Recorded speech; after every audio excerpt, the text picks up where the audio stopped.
Եվ այսպես արդեն երկրորդ օրն է Նիկոլ Փաշինյանը ընդդիմադիր ուժերին մեղադրում է պատերազմ պատրաստելու մեջ։ Նրա խոսքով Հայաստանի եւ Ադրբեջանի միջև խաղաղություն է հաստատվել ծանր կորուստների գնով, բայց մենք դուրս ենք եկել պատմական նոր հանգրվան, երբ գոյատևման օրակարգը փոխարինել ենք զարգացման օրակարգով։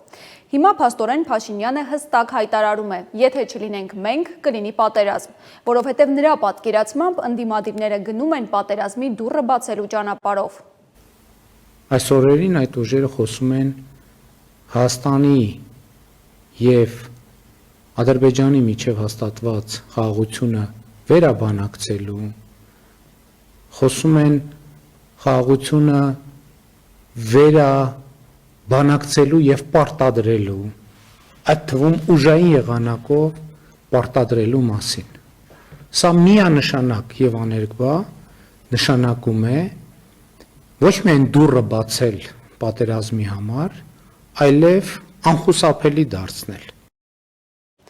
Հայաստան խմբակցության падգամավոր Իշխան Սաղաթելյանը հայտարարել է, որ Փաշինյանը 2021-ից է ժողովրդին վախեցնում պատերազմով, մինչդեռ ինքն է այս ընթացքում երկու պատերազմ բերել, որոնց հետևանքով Հայաստանը կորցրել է 240 քառակուսի կիլոմետր տարածք եւ Արցախը։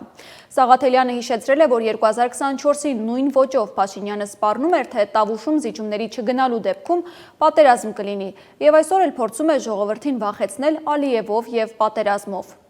Փորձում ենք ներկայանալ խաղաղության երաշխավոր, բայց ըստ էության ինքը պատերազմի պարտության երաշխավորն է,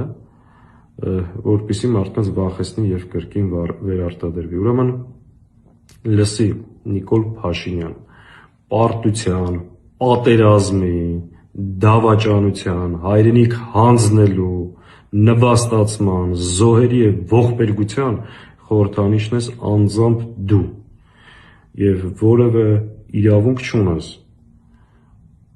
ընտրություններին մասնակցող այլ ուժերին մեղադրելու, պատերազմ բերելու կամ իբր դու խաղաղություն ես ձեռք բերել, մենք էլ գալիս ենք պատերազմ բերենք նման սպառնալիքներով ժողովրդին